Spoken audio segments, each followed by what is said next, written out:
ये विषय इतना सरल भी नहीं है जैसे जितना माननीय संसदीय कार्य मंत्री जी ने कहा। ये विधेयक छोटा हो सकता है, लेकिन इसके परिणाम, इसके दुष्परिणाम बहुत गंभीर होंगे और इतने दिनों के विधानसभा के कार्यकाल में जब भी विधेयक आते हैं तो सत्ता पक्ष एकमत होता है और विपक्ष उसके विरोध में होता है। मैं सिद्धार्थनाथ जी और हर्ष जी को भी आभार व्यक्त, इन्होंने सही तस्वीर रखी है। ये अपनी पार्टी के हित के विषय में सोच रहे हैं। पहली बात जो एक ये कहा गया कि साहब ये स्वतंत्रता सेनानियों की भूमि है, एकाध अपवाद हो सकता है। जो स्वतंत्रता सेनानी थे, जिन्होंने अपने प्राणों को आहूत किया, बलिदान दिया, वो इतने बड़े लैंडलॉर्ड, इतने बड़े पूंजीपति नहीं थे कि महानगरों में उनकी बड़ी बड़ी जमीनें हों। और ये प्रकरण सिर्फ प्रयाग अकेले तक ही सीमित नहीं है। इसमें काशी है, इसमें अयोध्या है, इसमें मेरठ है, इसमें गाजीपुर है, गोंडा है, कहाँ नहीं है, कानपुर है, सीतापुर है। अब देखिए, सभी माननीय सदस्य खुद कर रहे हैं। माननीय महोदय, पहले तो बोनाफाइड एक शब्द जो इसमें कहा गया कि जिसने लीज की किसी भी शर्त का उल्लंघन न किया हो, उनको छांट करके ये उनको चॉइस दी गई कि आप चाहें तो ये किस्त जमा करके और अपना फ्री होल्ड करा लीजिए। ये लगभग, अगर हमको स्मरण आ रहा है तो 2002-2003 से ये होना शुरू हुआ। लोगों ने अपनी किस्त जमा कर दी, एक किस्त दी, 2 किस्त दी, 3 किस्त। अब उसके बाद सरकार ने कहा कि हम अब आपकी किस्त नहीं लेंगे। देखिए, सरकारें कंटिन्यूटी में, जैसा सिद्धार्थनाथ जी ने कहा, जो निर्णय हो गया है, सरकारें आएंगी जाएंगी, बदलेंगी। आप किसी से किस्त पे कोई सामान लेते हैं तो किस्त, वो सामान आपका हो गया, वो संपत्ति आपकी हो गई। अब आप ये नहीं कह सकते कि नहीं, वो जो 15 साल पहले या 20 साल पहले या 25 साल पहले जो तुमने किस्त दी थी, ये पकड़ो अपनी किस्त और भूल जाओ इसको। और हम बहुत से ऐसे माननीय विधायक हैं जो शहरी क्षेत्र से हैं, लेकिन शहरी क्षेत्र से होते हुए भी ग्रामीण परिवेश का उनको पूरा ध्यान है। अधिकांश विधायक ग्रामीण परिवेश से आते हैं। अब जो गांव बसे हुए हैं, माननीय अधिष्ठाता महोदय, हम भी ये जानकारी चाहते हैं कि गांव जो बसे हुए हैं, क्या वो लोग अपनी भूमिधरी में घर बनाए हैं? इस सिद्धांत के तहत तो उनको भी बेदखल कर देना चाहिए। फिर जो आबादी में है, जो ग्राम समाज में है, गांव के गांव बसे हैं, गांव में अपनी भूमिधरी में किसने घर बनाया है? सब कच्चे में गांव। तो कौन सा विकास कर रहे हैं? लोग सड़कों पे आ जाएंगे। और जब उस समय अंग्रेजों के बंगले, अगर प्रयाग की ही बात की जाए, तो सिविल लाइंस में भारतीयों को घर लेना निषिद्ध था, मना था। वहां सिर्फ अंग्रेज रह सकते थे। अपनी सेवा के लिए उन्होंने गाड़ीवान, कोचवान, बग्घी चलाने वाले, धोबी, माली, खानसामा, इन लोगों को वहां पे स्थापित किया, जो पुष्ट दर पुष्ट वहां पे चले आ रहे हैं। सागर पेशा एक बहुत बड़ा आंदोलन है प्रयागराज का। एक बहुत बड़ी संख्या में आप हजारों लाखों लोगों को बेघर कर देंगे। 3200 प्रार्थना पत्र लंबित हैं। 2300 लोग ऐसे हैं जिन्होंने अपनी किस्त जमा कर दी है। और हमारी जानकारी तो ये भी है कि हाईकोर्ट इलाहाबाद भी नजूल की भूमि पे है। कई सारे जजेस के घर, हमारी जानकारी, तो उसको भी खाली करा दिया जाएगा। Public service commission, public service का कितनी ये गंभीर, कौन सा विकास इसमें करेंगे? लाखों लोग बेघर हो जाएंगे। और मैं नहीं समझ पा रहा हूं कि किस मजबूरी में, किसके कहने पर, किन अधिकारियों की फीडिंग पर यह ले आया गया है। ये कहीं से भी न जनहित में है, न विपक्ष के हित में है, न सत्ता पक्ष के हित में है। ये किसी के हित में नहीं है। आप सारे विधायकों की आप पीड़ा, उनका जो मर्म है, उसको समझने का प्रयास करें। ये विधेयक तो यहां आना ही नहीं चाहिए था, लेकिन चूंकि आ गया है तो अब आने के बाद मजबूरी है, इसको प्रवर समिति को भेजा जाना चाहिए।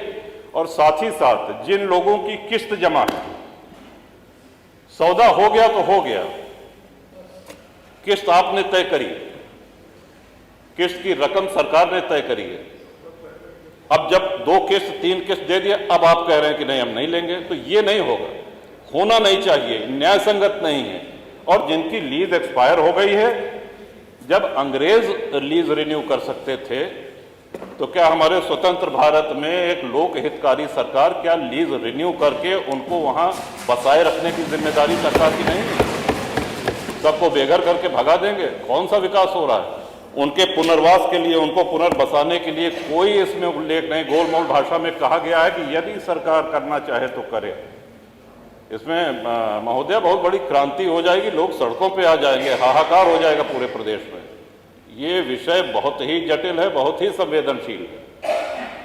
तो इन्हीं शब्दों के साथ मैं आशा करता हूं कि सरकार पुनर्विचार करे, प्रवर समिति को भेजे, और जो लोग जहां बसे हैं उनको किसी भी हालत में वहां से बेघर न किया जाए। जो फ्री होल्ड के क्रम में है फाइलें, उनको शीघ्र समयबद्ध निस्तारण किया जाए, उनकी शेष किस्त लेके, और जो लीज खत्म होने के कगार पे हैं उनकी लीज रिन्यू की जाए। इन्हीं शब्दों के साथ बहुत धन्यवाद। माननीय अनिल कुमार त्रिपाठी जी। बहुत बहुत धन्यवाद अधिष्ठाता महोदया।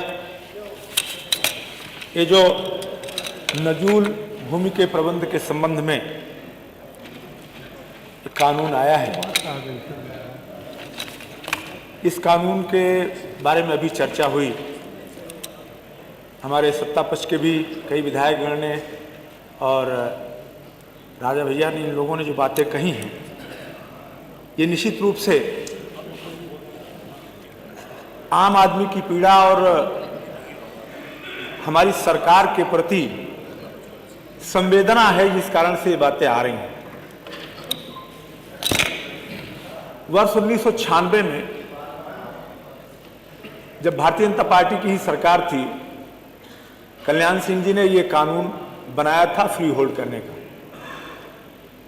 और उस समय चूंकि सरकार को रेवेन्यू कलेक्ट करना था, तो सरकार ने इस तरह का कानून लाया कि बहुत सारी प्रॉपर्टी जो ऐसी पड़ी हुई हैं जिनका कोई लाभ नहीं मिल रहा है सरकार को, वो फ्री होल्ड हो, लोगों को स्वामित्व मिले और साथ ही साथ सरकार को रेवेन्यू प्राप्त हो। वो प्रक्रिया चलती रही। मैंने स्वयं देखा कि हजारों लोगों ने जमीनों को फ्री होल्ड करा करके उसमें बड़ी बड़ी बिल्डिंगें बनाई, उसका विन्यास किया, बहुत सारी कॉलोनीज भी बनी, बड़ी बड़ी प्रॉपर्टीज पे बहुत कुछ बना। लेकिन इस दौरान जैसा कि हमारे समाज में होता है कि जब भी कोई प्रॉपर्टी व्यक्ति लेने जाता है, फ्री होल्ड कराने गया या परचेज करने गया, तो कहीं न कहीं लिटिगेशन भी आ जाता है। बहुत सारे लोगों ने लिटिगेशन के कारण, विवादों के कारण, वो जो फ्री होल्ड की प्रक्रिया उस समय हो जाती, वो अवरुद्ध हो गई। और अवरुद्ध होने के बाद न्यायालयों में मुकदमे चलने लगे। विगत 20-25 वर्षों से बहुत सारे मुकदमे lower court, high court, supreme court यहां तक पहुंचे। और आज स्थिति यह है कि मुकदमों में आर्डर भी हुए हैं, बहुत सारे लोग फ्री होल्ड कराने की स्थिति में पहुंचे, परंतु तत्कालीन सरकार ने प्रक्रिया अवरुद्ध कर दिया। तो ये जो संविधान का नियम है, लॉ ऑफ इक्वलिटी, बराबरी का नियम, तो कुछ लोगों को समय से उसका लाभ मिल गया, लेकिन कुछ लोग आज उस लाभ से वंचित हो गए। तो निश्चित रूप से ये जो हमने अभी आज इस पर चर्चा की है, नजूल भूमि के प्रबंधन के संबंध में, तो इसमें जो व्यवस्था बनाई गई है, मैं खंड 2 के धारा 3 पर मैं चर्चा करना चाहूंगा। एक बार पढ़ता हूं। किसी न्यायालय के किसी निर्णय, डिक्री या विपरीत आदेश या तत्समय प्रवृत्त किसी अन्य विधि या किसी सरकारी आदेश के होते हुए भी इस अध्यादेश के प्रारंभ होने के पूर्व नजूल भूमि को पूर्ण स्वामित्व के रूप में संपरिवर्तन किए जाने हेतु किसी न्यायालय में अब यहां से ये विषय आता है, किसी न्यायालय में या किसी प्राधिकारी के समक्ष लंबित समस्त कार्रवाइयां या आवेदन व्यपगत हो जाएं और अस्वीकृत समझे जाएं।